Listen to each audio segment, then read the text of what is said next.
আপুনি বাৰু জানেনে ৰাতি আহাৰ নোখোৱাৰ ফলত আপোনাৰ শৰীৰত কি সমস্যাই দেখা দিব পাৰে? যদি আপুনি ৰাতিৰ আহাৰ গ্ৰহণ নকৰে তেন্তে শৰীৰত গুৰুত্বপূৰ্ণ পুষ্টিকৰ উপাদানৰ অভাৱ হ'ব পাৰে। লগতে মেজাজ সলনি হোৱাৰো সমস্যা হ'ব পাৰে।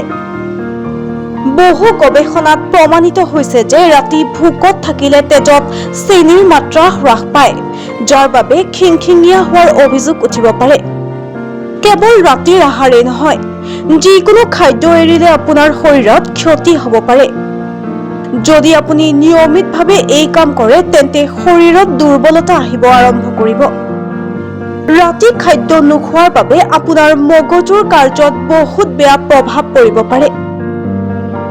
ইয়াত আপোনাৰ মানসিক চাপৰ মাত্ৰা বৃদ্ধি পাব পাৰে, যাৰ ফলত আপুনি হতাশাৰ বলি হ'ব পাৰে। ৰাতি আহাৰ এৰি দিয়াৰ আন এক অসুবিধা হ'ল ই শৰীৰৰ বিপাকীয় হাৰ লেহেমীয়া কৰে।